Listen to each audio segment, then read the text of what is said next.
বিষ্ণুদার প্রতি আপনাদের প্রাণ ভরা ভালোবাসায় আমরা আপ্লুত।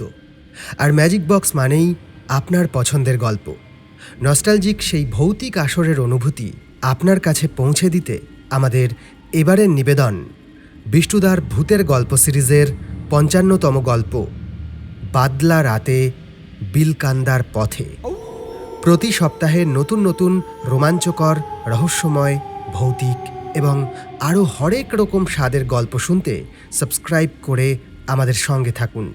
নতুন গল্পের আপডেট সবার আগে পাওয়ার জন্য বেল আইকনটি ক্লিক করে নোটিফিকেশন অন করে রাখুন।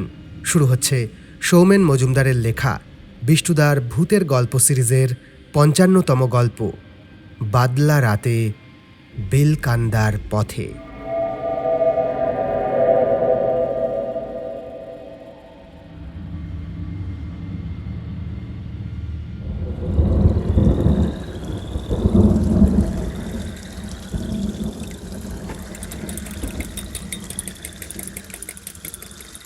এবছর বর্ষার শুরুতে সন্দেহ হচ্ছিল যে বৃষ্টি হবে নাকি হবে না, তবে একবার শুরু হওয়ার পর এখন এমন পরিস্থিতি হয়েছে যে সবাই মনে মনে চাইছে এবার বর্ষা শেষ হোক। গ্রামগঞ্জে বেশ কিছু জায়গায় তো রীতিমতো বন্যার পরিস্থিতি তৈরি হয়েছে। আমাদের এখানেও বিভিন্ন জায়গায় হাঁটু জল জমে রয়েছে। তবে যতই দুর্যোগ আসুক, হরিদার চায়ের দোকানের আসর কি বন্ধ করলে চলে? অতএব ছাতা মাথায় দিয়ে আমরা চারজনে যথারীতি উপস্থিত হয়েছি। মুহুর্মুহু বৃষ্টি ঝমঝম করে নেমে পড়ছে, কিছুক্ষণ পর আবার গতি কমিয়ে ঝিরঝির করে পড়ছে। সৌভাগ্য যে লোডশেডিং হয়নি। গরম চায়ের ভারে চুমুক দিতে দিতে আমরা চারজনে বিভিন্ন বিষয়ে গল্প করছিলাম। এক পর্যায়ে এসে বিষ্ণুদা বলল, এই যা বৃষ্টি নেমেছে, খুব তাড়াতাড়ি থামবে বলে মনে হয় না। বৃষ্টির এমন পরিস্থিতি দেখে আমার কয়েক বছর আগের একটা ঘটনার কথা হঠাৎ করেই খুব মনে পড়ছে। সেটাই আজ বলি, শোন। সেবার বিলকান্দা গ্রামে এক আত্মীয়ের বাড়িতে যাচ্ছিলাম। কাছের রেল স্টেশনে যখন নামলাম তখন প্রায় সন্ধ্যা ছুঁই ছুঁই। ঝিরিঝিরি বৃষ্টি তখনও এক নাগাড়ে হয়ে চলেছে। সময়টা ছিল এইরকম বর্ষার। ছাতাটা মাথায় দিয়ে ট্রেন থেকে নেমে দেখলাম সমস্ত প্ল্যাটফর্মটা একেবারে জনশূন্য। গ্রামগঞ্জে এমন নির্জন প্ল্যাটফর্ম খুব সাধারণ হলেও আমার মনে কেমন একটা আশঙ্কা তৈরি হলো। জীবনে এতবার ভৌতিক অভিজ্ঞতা হওয়ার ফলে এই ধরনের পরিস্থিতি আমার মনে আশঙ্কা তৈরি করে। তবু সেই আশঙ্কাকে প্রশ্রয় না দিয়ে প্ল্যাটফর্ম থেকে বেরিয়ে এলাম। বর্ষা ভেজা আবহাওয়ায় ইচ্ছা ছিল কোনো চায়ের দোকান পেলে এক কাপ গরম চা গলায় ঢালব, কিন্তু বেরিয়ে এসে যে পরিস্থিতি দেখলাম তাতে রীতিমতো হতাশ হতে হলো। একটা রেল স্টেশনের আশেপাশে কোনো দোকানপাট নেই, এমনটা সাধারণত দেখা যায় না। আশা ছিল রিক্সা জাতীয় কোনো যানবাহন পাওয়া যাবে। সেই আশাও মুহূর্তে স্বপ্নের বুদবুদের মতো মন থেকে উধাও হলো। উপায় তো কিছু নেই। গন্তব্য যখন স্থির তখন এগিয়ে যেতেই হবে। অতএব ছাতা মাথায় একটা সিগারেট ধরিয়ে হাঁটতে শুরু করলাম। প্ল্যাটফর্মে যখন নেমেছিলাম তখন সন্ধ্যার সন্ধিক্ষণের সামান্য আলো অবশিষ্ট ছিল, কিন্তু কিছুটা চলার পরেই সমস্ত আলো নিঃশেষ হয়ে গেল। চারপাশে ঘুটঘুটে অন্ধকার, ঝিরিঝিরি বৃষ্টি, আর কানে ভেসে আসছে একঘেয়ে ব্যাঙের ডাক। আমার ভাগ্য ভালো, এমন প্রত্যন্ত গ্রাম হলেও যে রাস্তা ধরে চলেছি সেই রাস্তা ইট সাজিয়ে তৈরি, ফলে কাদার ঝঞ্ঝাট নেই। চটিতে সামান্য জল মাখা ধুলোবালি ছিটে উঠছে ঠিকই, তবে তা অতি নগণ্য। কিন্তু দুর্যোগ যখন আসবে বলে অপেক্ষা করে থাকে, তখন সব আশাই ক্রমান্বয়ে দুরাশায় পরিণত হয়। বৃষ্টিটা ঝিরিঝিরি পড়ছিল। হঠাৎই লক্ষ্য করলাম আকাশে মেঘের ঝিলিক। পরক্ষণে গমগমে মেঘের ঘর্ষণের শব্দ, এবং কয়েক মুহূর্ত কাটতে না কাটতেই ঝমঝম করে প্রবল বেগে বৃষ্টি শুরু হলো। এই অচেনা অন্ধকার গ্রাম্য পথে একরকম দিশাহারা হয়ে পড়লাম।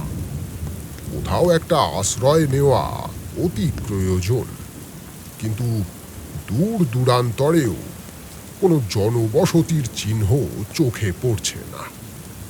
এই প্রবল দুর্যোগের মাঝে ছিটে ওঠা জল কাদা উপেক্ষা করে যতটা সম্ভব দ্রুত পা চালাতে লাগলাম। মনে আশা, যদি কোথাও আশ্রয় খুঁজে পাই। আমার সতর্ক দৃষ্টি পথের দুধারে। আশেপাশে বিভিন্ন গাছপালার ভিড়। বৃষ্টির ধাক্কায় সেগুলো সামান্য দুলছে। গাছের পাতায় বৃষ্টির ফোঁটার আঘাত একঘেয়ে ঝমঝম শব্দ তৈরি করছে। মিনিট পাঁচেক চলার পরেই আশেপাশে বিস্তীর্ণ ধান ক্ষেত শুরু হলো। বিদ্যুৎ চমকের আলোয় যদি মুহূর্তের জন্য আলোকিত না হতো ধরিত্রী, তবে বোঝা সম্ভব হতো না যে আশেপাশে ওই মাঠে ধান গাছ রয়েছে। বৃষ্টির বেগের সঙ্গে পাল্লা দিয়ে আমার দুশ্চিন্তা বাড়তে লাগল। এমন জনমানব শূন্য অঞ্চল সাধারণত কোথাও দেখা যায় না। এতটা পথ এলাম, কোথাও কোনো বাড়িঘর নেই। তবে আরো কিছু দূর এগোতে সামান্য আশার আলো হয়ে দেখা দিল ধান ক্ষেত পেরিয়ে ওপারে একটা টিমটিমে আলো। কিন্তু এই রাস্তার ধার থেকে ওদিকে যাওয়ার কোনো পথ চোখে পড়ল না। শুধুমাত্র দেখতে পেলাম দুধারে ধান ক্ষেতের মাঝে সরু একখানা আল রয়েছে। উপায় নেই, আমায় ওটা ধরেই এগিয়ে যেতে হবে। পাজামা কিছুটা গুটিয়ে চটিখানা খুলে হাতে তুলে নিয়ে নিরুপায় হয়ে নেমে পড়লাম সেই আলে। প্রবল বর্ষায় মাটি নরম কাদায় পরিণত হয়েছে। পা ফেলতেই বেশ কিছুটা পাকের মধ্যে পা ঢুকে গেল। তবুও উপায় নেই। এই দুঃসহ পরিস্থিতিকে উপেক্ষা করে খুব সাবধানে এগিয়ে চললাম সেই আলোর দিকে। কাদা মাটির পিচ্ছিল পথে পা ফেলে এগিয়ে চলা যেন এক বিপজ্জনক খেলা। প্রতি মুহূর্তে মনে হচ্ছিল এই বুঝি পিছলে পড়ব। কিন্তু ওই দূরের টিমটিমে আলোটা আমাকে টেনে নিয়ে যাচ্ছিল, যেন ওটা এক সম্মোহনের জ্যোতি। পরিস্থিতি এমন যে প্রায় হাঁটু পর্যন্ত পাজামার কাপড় গুটিয়েও লাভ হচ্ছিল না। শরীর ভিজে একসা হয়েছে ততক্ষণে। কিন্তু এই চরম দুর্যোগে বৃষ্টির ধারায় গা ভিজলে কি আর আসে যায়। মনের মধ্যে তখন একটাই চিন্তা, ওই আলোটা, ওটাই আমার আশা, এই নিদারুণ দুর্যোগে স্বস্তির আশ্রয়। কিছুটা দূর এগোতেই খেয়াল করলাম আলোটা স্থির নয়, নড়ছে। প্রথমে ভাবলাম চোখের ভুল, হয়তো বৃষ্টির ছাঁটে আলোটা কাঁপছে। কিন্তু না, যত এগোচ্ছি ততই স্পষ্ট হচ্ছে যে ওটা সত্যি নড়ছে। আশায় বুক বেঁধে আরো কিছুটা এগোনোর পর দেখলাম একজন মানুষ তার হাতে একটা লণ্ঠন নিয়ে এগিয়ে আসছে। আমার মনের মধ্যে একটা ভরসার অনুভূতি জাগল। যাক, এতক্ষণে একজন মানুষের দেখা মিলল, এবার অন্তত একটা আশ্রয় জুটবে। প্রায় ২০-২৫ গজ দূরে যখন আমি, সেই সময় লোকটিকে উদ্দেশ্য করে জোরে জোরে ডাকলাম, ও দাদা, দাদা গো, আরে একটু দাঁড়ান। বৃষ্টির ঝমঝম শব্দের মধ্যে আমার গলা তার কানে পৌঁছালো কিনা বুঝতে পারলাম না, কিন্তু তিনি প্রথমটায় নির্বিকারভাবে চলার পর হঠাৎই থমকে গেলেন। ততক্ষণে আমি আরো কাছে পৌঁছেছি। বৃষ্টির বেগ এখন সামান্য কমেছে। লোকটির লণ্ঠনের আবছা আলোয় দেখলাম তার পরনে ধুতি আর গায়ে একটা চাদর জড়ানো। মাথাটা ঘোমটার মতো করে ঢেকে রেখেছেন। এক হাতে ছাতা, অন্য হাতে লণ্ঠন ঝুলছে। কাছে এসে তিনি লণ্ঠনটা আমার মুখের দিকে একটু তুলে ধরলেন। একদম সামনে থেকে তখন দেখলাম লোকটির চোখে মুখে এক অদ্ভুত শান্ত ভাব। কোনো প্রশ্ন নেই, কোনো কৌতূহল নেই, শুধু স্থির দৃষ্টিতে তাকিয়ে আছেন। আমি বললাম, অনেকক্ষণ ধরে এই দুর্যোগের মধ্যে হেঁটে আসছি, খুবই বিপদে পড়েছি, একটু কোথাও আশ্রয় হবে? আশেপাশে কি কোনো গ্রাম আছে? আসলে আমি ওই বিলকান্দা গ্রামে যাব। অদ্ভুতভাবে মুখে কোনো কথা না বলে আমাকে ইশারায় অনুসরণ করতে বললেন। আমি লোকটির পিছনে পিছনে চলতে লাগলাম। কিছুক্ষণ হাঁটার পর আল পেরিয়ে একটা সরু মেঠো পথে উঠলাম আমরা। পথটা দুপাশের ঘন জঙ্গলের মধ্যে দিয়ে এঁকে বেঁকে এগিয়ে গেছে। পথ চলতে চলতে আমি আরো একবার তাকে জিজ্ঞাসা করলাম, আচ্ছা, গ্রামটা কি আরো অনেকটা দূরে? এবারও তিনি কোনো জবাব দিলেন না, কেবল ঘাড় নেড়ে আমাকে আশ্বস্ত করলেন। তার এই নীরবতা আমাকে সামান্য বিচলিত করল, কিন্তু এই পরিস্থিতিতে কথা বলার মতো মনের জোর আমারও ছিল না। তাছাড়া এই মুহূর্তে এই লোকটি আমার একমাত্র ভরসা। খানিকটা হাঁটার পর একটা পুরনো ভাঙা মন্দিরের সামনে এসে আমরা দাঁড়ালাম। আশেপাশে কোথাও কোনো জনবসতির চিহ্ন নেই। মন্দিরের পিছনে একটা বড় বট গাছ, তার বিশাল আকার ঝুড়িগুলো অন্ধকারকে আরো রহস্যময় করে তুলেছে। মন্দিরের পিছনে সামান্য দূরে একটা ভাঙা মাটির বাড়ি দেখা যাচ্ছে। আগে আমি ওটাকে লক্ষ্য করিনি। লোকটি সেই ভাঙা বাড়ির দিকে ইশারা করতে চোখে পড়ল।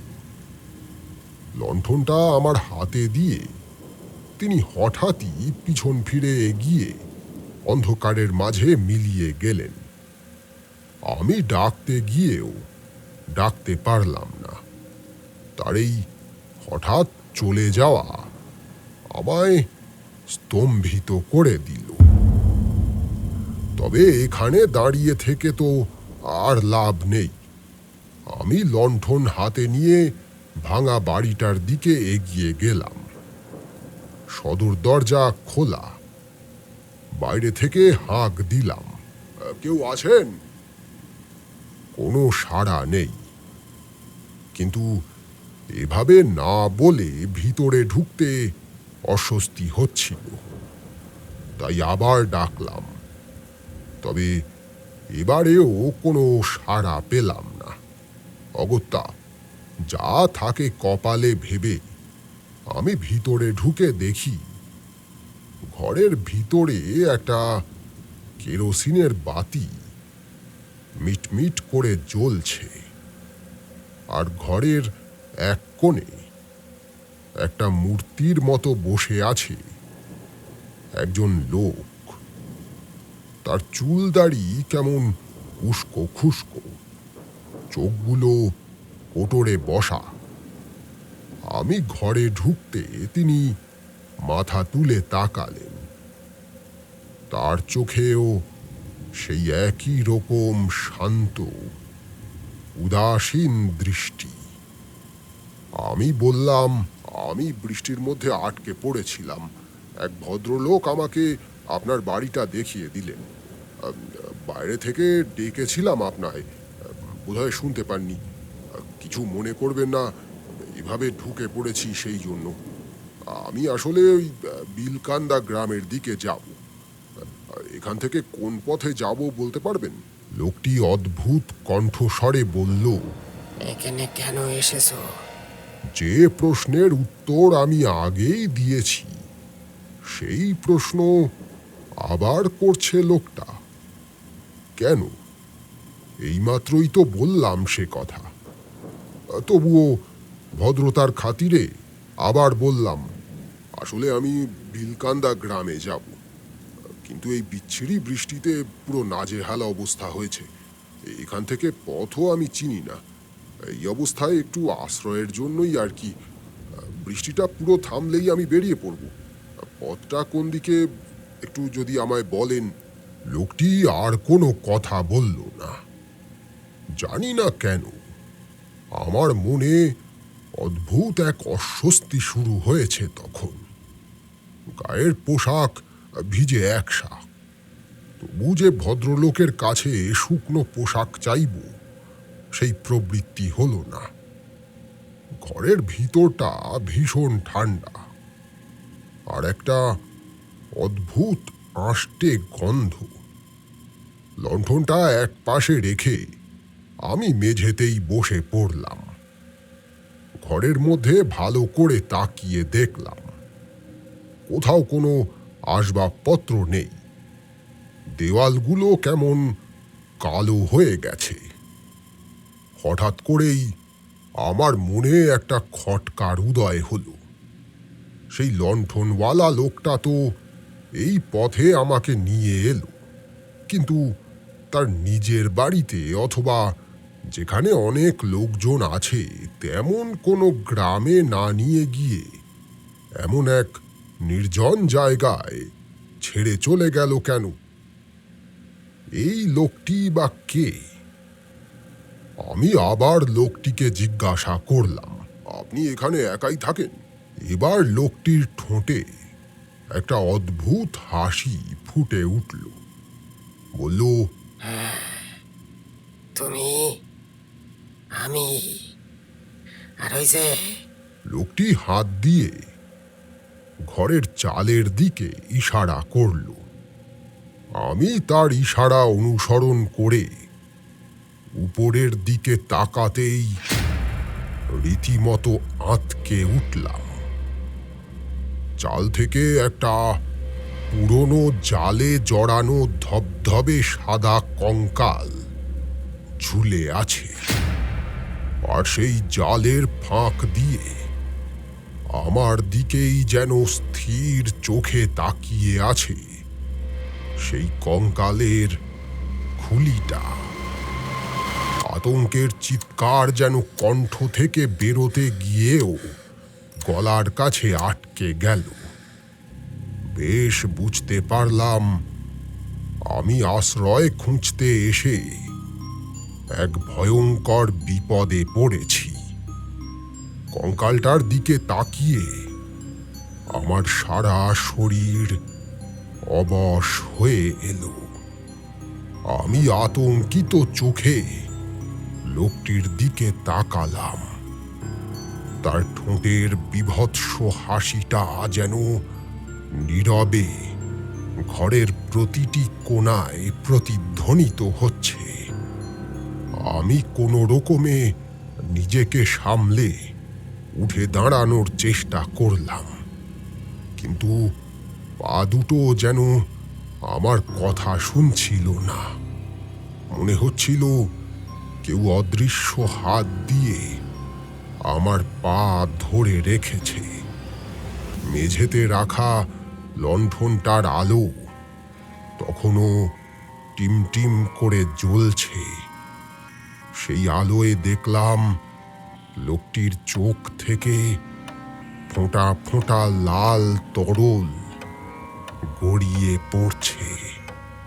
সেই তরল মাটিতে পড়তেই অলৌকিকভাবে তাজা রক্তের বিন্দুতে পরিণত হচ্ছে।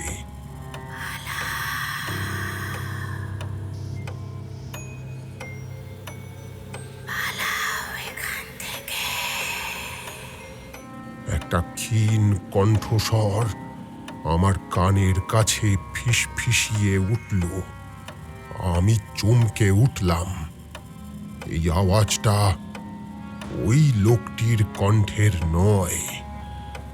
মনে হলো একজন নারীর কণ্ঠ, কিন্তু ঘরের মধ্যে তো আমি আর ওই লোকটি ছাড়া আর কেউ নেই।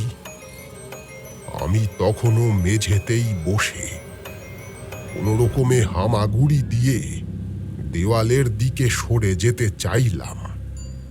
লোকটি তখন হঠাৎ উঠে দাঁড়ালো। তার শরীরটা যেন হাওয়ায় ভাসছে, পা দুটো মেঝে স্পর্শ করছে না। আমি আতঙ্কিত হয়ে ঘরের কোণার দিকে তাকিয়ে দেখি সেখানে আবছা আলোয় একটা নারীর অবয়ব উপস্থিত হয়েছে। অবয়বটার মুখ থেকে রক্ত ঝরছে। সেই নারী ফিসফিসিয়ে বলছে, বাঁচতে চাইলে পালা, ও তোমাকে ছাড়বে না। আমি বুঝতে পারলাম এই নারীও কোনো প্রেতাত্মা। হয়তো সে আমাকে সাহায্য করার চেষ্টা করছে, অথবা এমনটাও হতে পারে এসব ওই দুই প্রেতাত্মার ছলনা। লোকটির দিকে তাকিয়ে আমার মেরুদণ্ড দিয়ে একটা হিমেল স্রোত বয়ে গেল। লোকটি এখন ধীরে ধীরে আমার দিকে এগিয়ে আসছে। তার চোখ থেকে সেই রক্তিম তরল ক্রমাগত ঝরছে। দেখলাম তার দেহের চারপাশের বাতাসে যেন একরাশ কালো ধোঁয়া জমাট বাঁধছে ধীরে ধীরে। হঠাৎ করেই আমার পাশে রাখা লণ্ঠনটার শিখা বেড়ে উঠল। আলোর তীব্রতা এতটাই বেড়ে গেল যে ঘরের প্রতিটি কোণা দিনের আলোর মতো উজ্জ্বল হয়ে উঠল। সেই আলোতে আমি দেখতে পেলাম যে লোকটিকে আমি এতক্ষণ দেখছি তার আসলে কোনো জীবন্ত মানুষের মতো শরীর নেই, শুধু একটা কঙ্কাল। তার উপরে যেন পাতলা চামড়া লেগে আছে, আর সেই চামড়ার উপরে ফোঁটা ফোঁটা করে তাজা রক্ত বেরিয়ে ঝরে পড়ছে। ওখানে আর এক মুহূর্ত থাকার সাহস আমার হলো না। আমার ভিতরে থাকা সবটুকু জীবনী শক্তি নিয়ে আমি কোনো মতে উঠে দাঁড়ালাম। তারপর এক দৌড়ে বেরিয়ে এলাম সেই বাড়ি থেকে। ঝিরিঝিরি বৃষ্টি তখনও পড়ছে। সেই বৃষ্টি মাথায় করে আমি পাগলের মতো ছুটতে লাগলাম অন্ধকার গ্রাম্য পথ ধরে। মাথার উপরে মেঘের গর্জনের শব্দ হচ্ছে। সেই গম্ভীর শব্দে আমার বুক কেঁপে উঠছে মুহুর্মুহু। ছুটতে ছুটতে বারবার আমি পিছনে ফিরে তাকাচ্ছিলাম। অন্ধকার আর বর্ষার ঝাপসা ধোঁয়াশা ছাড়া আর কিছুই চোখে পড়ছিল না। অথচ আমার মনে হচ্ছিল সেই লোকটির ওই নিষ্ঠুর হাসি যেন আমায় নিঃশব্দে তাড়া করছে।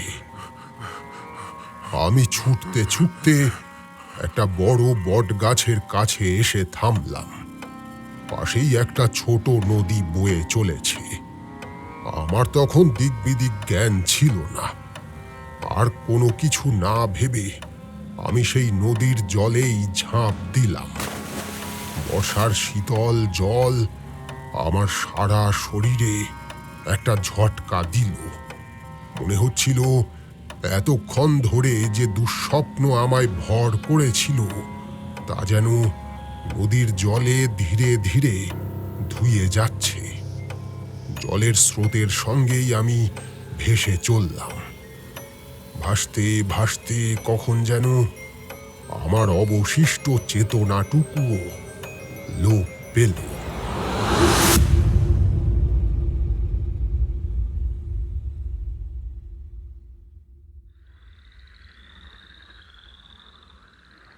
যখন চোখ মেললাম তখন অনুভব করলাম আমি শীতল ভিজে মাটির উপরে শুয়ে আছি।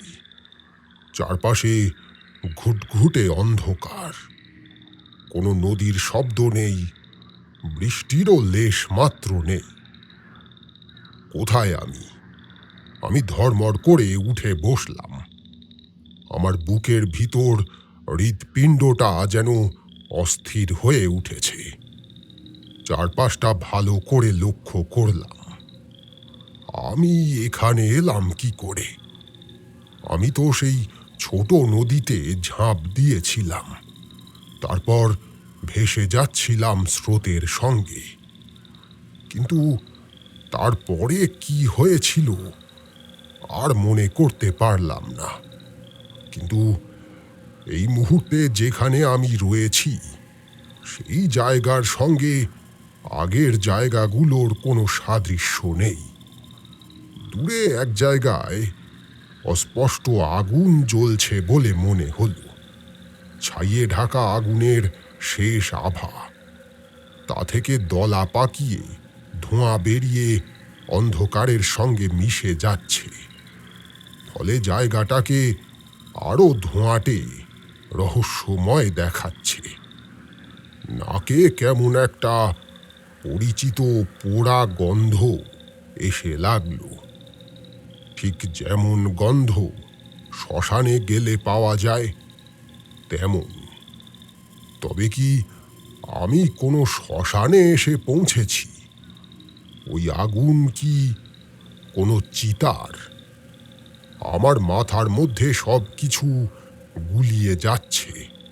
মনে হচ্ছিল এতক্ষণ যা দেখলাম তা কি শুধুই একটা দুঃস্বপ্ন ছিল? ওই ভাঙা বাড়ি, কঙ্কাল, সেই লণ্ঠন হাতে লোকটা, সবই কি আমার মনের ভ্রম?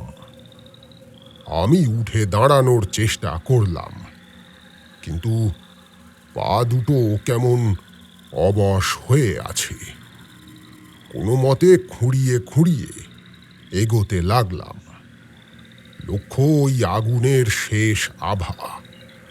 যদি কোনো জীবন্ত মানুষের দেখা পাই তাহলে হয়তো আশ্রয় জুটবে। কাছে যেতেই স্পষ্ট বুঝতে পারলাম ওটা সত্যি চিতা। আর মনে সন্দেহ নেই যে আমি কোনো গ্রাম্য শ্মশানে এসে পৌঁছেছি। পরক্ষণেই আমার মেরুদণ্ড দিয়ে একটা হিমেল স্রোত বয়ে গেল। আমি দেখলাম চিতায় কোনো মৃতদেহ নেই, তবে সেই আগুনের পাশে একজন লোক বসে আছে। লোকটির নাম জানি না, তবে সে আমার পরিচিত। লণ্ঠন হাতে যে লোকটি আমায় পৌঁছে দিয়েছিল সেই বট গাছ পর্যন্ত, ওই চিতার পাশে বসে আছে সেই লোকটি। মুখটা অদ্ভুতভাবে ঢেকে রাখা। আমি তাকে ডাকতে গিয়েও ডাকতে পারলাম না, কারণ আমার গলার স্বর আটকে গেছে তখন। আমি ভয়ে থরথর করে কাঁপতে লাগলাম। আর কিছু না ভেবে উল্টো দিকে ফিরে দৌড়াতে শুরু করলাম। দৌড়াতে দৌড়াতে আমি স্পষ্ট অনুভব করছিলাম যেন ওই লোকটি ওখানে বসে আমার এই করুণ অবস্থা দেখে ঠোঁটের কোণায় এক নিষ্ঠুর হাসি নিয়ে তাকিয়ে আছে। আমি আর কোনো দিকে তাকালাম না, প্রাণপণে ছুটতে লাগলাম। যত দ্রুত সম্ভব এখান থেকে আমাকে অনেক দূরে পালিয়ে যেতে হবে, এতটা দূরে যেন ওই প্রেতাত্মার দলের নাগালের বাইরে হয় সেই জায়গা। বেশ কিছুক্ষণ ছুটে আসার পর এক জায়গায় থমকে দাঁড়িয়ে হাঁপাতে লাগলাম। আমি একটু সুস্থ বোধ করতে মাথা তুলে চারপাশে তাকাতে আমার বুকের ভিতরটা ধড়াস করে উঠল। ছুটতে ছুটতে আমি একটা বট গাছের সামনে এসে থেমেছি। এই বট গাছটা আমার পরিচিত। বটগাছের সামনে একটা ভাঙা মন্দির, আর তার ঠিক পিছনে সেই জরাজীর্ণ মাটির বাড়িটা। এই বিশ্ব সংসারের সমস্ত ভয়, সমস্ত আতঙ্ক আমাকে ঘিরে ধরল। আমি স্পষ্ট বুঝলাম আমি আবার সেই একই জায়গায় ফিরে এসেছি। এই জায়গাটা যেন আমাকে কোনো এক অদৃশ্য শক্তির টানে আটকে রেখেছে। আমি একবার সেই ভাঙা মন্দিরের দিকে তাকালাম।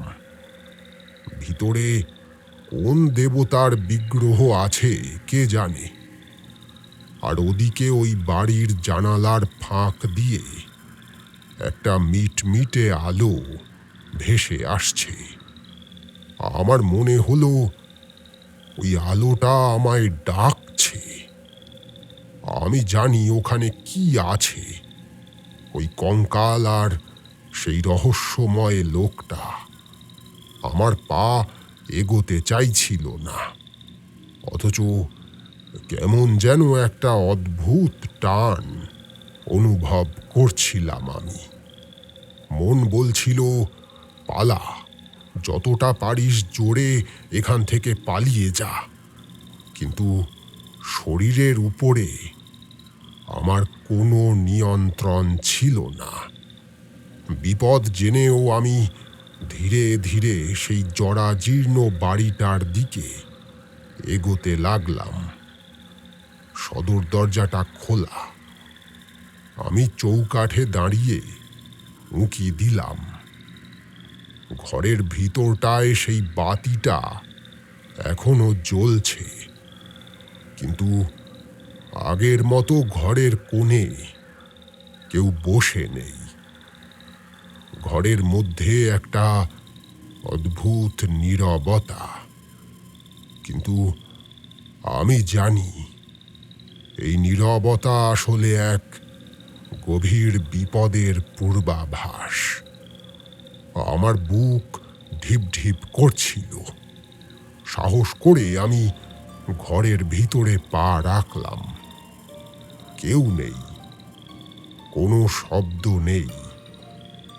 আমার চোখ গেল ঘরের চালের দিকে। সেই জালে জড়ানো কঙ্কালটা এখনো ঝুলে আছে। তার ফাঁকা চোখের কোটর দুটো যেন আমার দিকে তাকিয়ে আছে। ওটার দিকে তাকিয়ে আমার বুকের ভিতরটা যেন শুকিয়ে গেল। কোনো মতে একটা দীর্ঘশ্বাস ফেলে আমি ঘরের মাঝখানে এসে দাঁড়ালাম। আর তখনই দেখলাম এক কোণে দেওয়ালের দিকে ফিরে একজন দাঁড়িয়ে আছে। চিনতে পারলাম আমি সেই লণ্ঠন হাতে লোকটা। আমার শরীরের লোম খাড়া হয়ে উঠল। আমি ভয়ে ভয়ে বললাম, কে কে কে- কে আপনি? কোনো উত্তর নেই। একই রকম রহস্যময় ভাবে লোকটি চুপ। অলৌকিক টানে আবার এই বাড়িতে এসে পৌঁছেছি আমি। তবু সেই মুহূর্তে মনে হলো সব ভাবনা বাদ দিয়ে এখান থেকে ছুটে পালিয়ে যাই। আমি পিছিয়ে আসতে চাইলাম, কিন্তু মনে হলো আমার পায়ে কে যেন পেরেক ঠুকে দিয়েছে। লোকটা তখন ধীরে ধীরে আমার দিকে মুখ ফেরালো। তার মুখে কোনো চোখ ছিল না। ছিল দুটো অন্ধকার কোটর। নাক ছিল না, ছিল একটা গভীর গর্ত। আর ঠোঁটের জায়গায় শুধু বীভৎস এক ফাঁক। সেই ফাঁক দিয়ে তার ভিতরের দাঁতগুলো বেরিয়ে আছে। সেগুলো হলুদ আর হিংস্র জানোয়ারের মতো। সে আমার দিকে তাকিয়ে অদ্ভুতভাবে হাসল। তার হাসিতে ছিল না কোনো শব্দ, শুধু বীভৎস দাঁতের প্রদর্শন। সেই মুহূর্তে ঘরের কঙ্কালটাও অদ্ভুতভাবে নড়ে উঠল। পুরনো জালের ফাঁক দিয়ে একটা কঙ্কালসার হাত বেরিয়ে এলো। আর সেই হাত দিয়ে সে আমাকে যেন ডাকতে লাগলো। এই অচেনা গ্রামে বর্ষার রাতে আমি যে একদল প্রেতাত্মার খপ্পরে পড়েছি তা অনেক আগেই বুঝেছি আমি।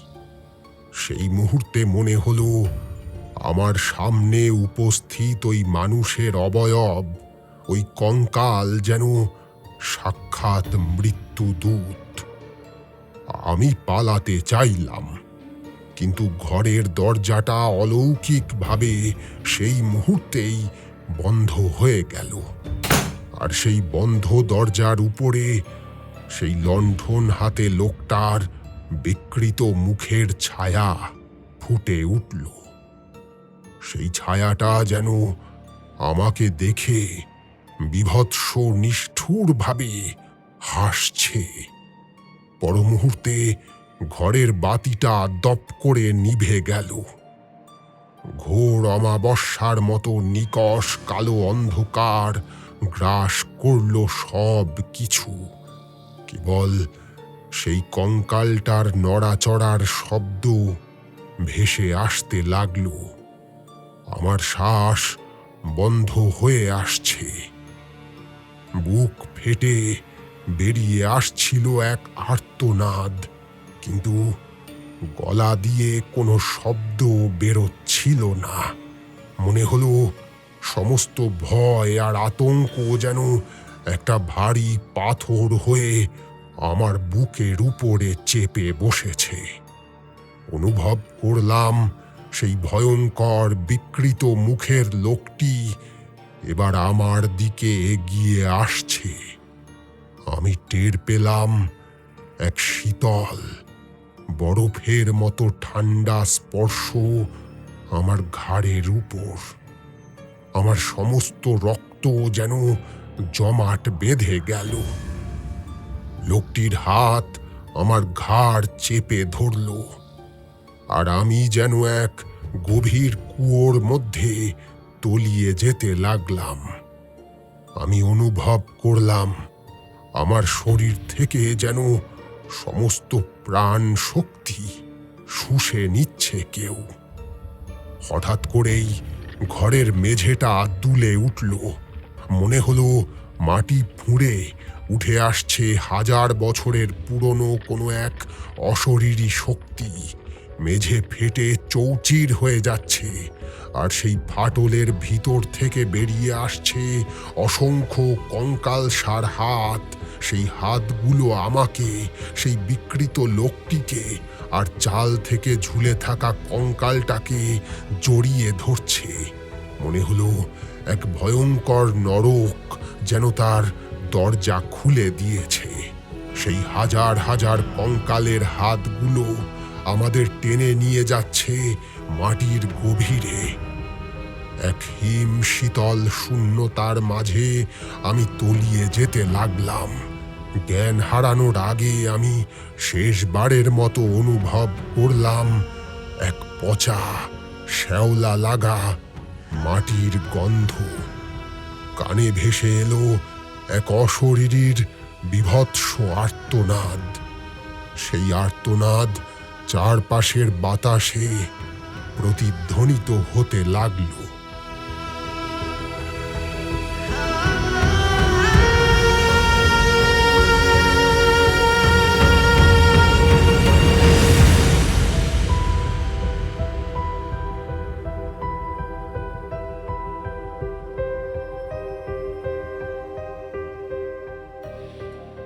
কতক্ষণ আমি সেই অন্ধকারে ছিলাম জানি না। আমার সমস্ত চেতনা যেন হারিয়ে গেছিল। যখন জ্ঞান ফিরল, তখন নিজেকে আবিষ্কার করলাম এক হিম শীতল পরিবেশে। চোখ মেলে দেখি আমি সেই পুরনো বাড়ির মেঝেতেই শুয়ে আছি। ঘরের মধ্যে সেই বাতিটা জ্বলছে। বাইরে তখন প্রবল বৃষ্টি হচ্ছে। সেই বৃষ্টির আঘাতে যেন বিশ্ব সংসার ওলট পালট হয়ে যাবে। আবছা আলোয় আমি যা দেখলাম, তাতে আমার শরীর অসাড় হয়ে এলো। দেখতে পেলাম দেওয়ালে সারি সারি মানুষের কঙ্কাল। তাদের চোখে যেন জ্বলন্ত কয়লার টুকরো। চাল থেকে ঝুলছে শুধু একটি কঙ্কাল নয়, অসংখ্য কঙ্কাল। তাদের হাড়গুলো একে অপরের সঙ্গে লেগে এক অদ্ভুত শব্দ তৈরি করছে, যেন হাজার হাজার প্রেতাত্মা একযোগে ফুঁপিয়ে কাঁদছে। আর সেই কঙ্কালগুলো যেন আমাকে দেখিয়ে আঙুল তুলছে। ঘরের মাঝখানে সেই বিকৃত মুখের লোকটি আবার ফিরে এসেছে। সে এগিয়ে আসছে ধীর পায়ে। তার পা মাটি স্পর্শ করছে না, হাওয়ায় ভাসছে। ঝুলন্ত কঙ্কালগুলোর ফাঁকা দাঁতগুলো কিংভূত কিমাকার ভাবে হাসছে, আর বিকৃত মুখের শূন্য কোটর থেকে বেরোচ্ছে এক অদ্ভুত ঘড়ঘড়ে আওয়াজ। সে আওয়াজে যেন শরীর অবশ হয়ে যায়। আমি কোনো মতে উঠে দাঁড়ানোর চেষ্টা করলাম, কিন্তু আমার শরীরের প্রতিটি হাড় যেন ভেঙে গেছে। আমি হামাগুড়ি দিয়ে দরজার দিকে এগিয়ে যেতে লাগলাম, কিন্তু সেই বিকৃত মুখের লোকটি এবার আমার সামনে চলে এলো। সে তার কালো হাত বাড়িয়ে আমার গলা চেপে ধরল। সে হাত যেন ইস্পাতের তৈরি, আমি চিৎকার করতে চাইলাম, কিন্তু কোনো শব্দ বের হলো না। সেই হাতের বরফ শীতল স্পর্শে আমার সমস্ত শরীর জমে যেতে লাগলো, ক্রমাগত ফুরিয়ে আসতে লাগলো আমার সমস্ত চেতনা।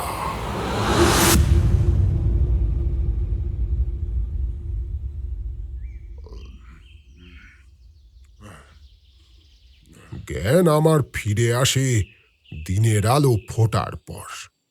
গায়ে হাত পায়ে অসহ্য ব্যথা। চোখ মেলে কোনো মতে উঠে বসে দেখতে পাই আমি বন জঙ্গলের উপরে মাটিতেই অজ্ঞান হয়ে পড়েছিলাম। আমার থেকে কিছুটা দূরে একটা বট গাছ এবং প্রাচীন মন্দিরের ধ্বংসাবশেষ দাঁড়িয়ে আছে। জায়গাটা চিনলাম, তবে যে বাড়িটা আমি গত রাতে বারবার দেখেছি, সেই বাড়িটার কোনো অস্তিত্ব সেখানে ছিল না। প্রাণে বেঁচে গেছি, এটাই আমার সবচেয়ে বড় পাওনা। বৃষ্টি তখন আর হচ্ছে না। শরীরের পরিস্থিতিতে তখনই বুঝতে পারছিলাম যে জ্বর আসবে। এরপর সেখান থেকে হাঁটতে হাঁটতে এগিয়ে বেশ কিছুক্ষণ পর একটা গ্রামের সন্ধান পাই এবং সেই গ্রামবাসীদের সহযোগিতায় শেষ পর্যন্ত পৌঁছাতে পারি বিলকান্দা গ্রামে, আমার সেই আত্মীয়ের বাড়িতে। আমার এই অভিজ্ঞতার কথা ওই গ্রামবাসীদের আমি জানিয়েছিলাম। তাদের কাছেই জানতে পারি সে রাতে আমার যেখানে এমন অলৌকিক অভিজ্ঞতা হয়েছিল, সেখানে প্রাচীনকালে একটা শ্মশান ছিল। অবশ্য এখন সেখানে সেই অর্থে শ্মশান নেই। অজ্ঞাত কারণে গ্রামের মানুষজন মৃতদেহ পোড়াতে আর সেখানে যায় না। লোকজনের বিশ্বাস ওই জায়গাটা ভালো নয়, সত্যি ভালো নয়। জায়গাটা যে কতটা বিপজ্জনক তা আমি সেই রাতে হাড়ে হাড়ে টের পেয়েছিলাম।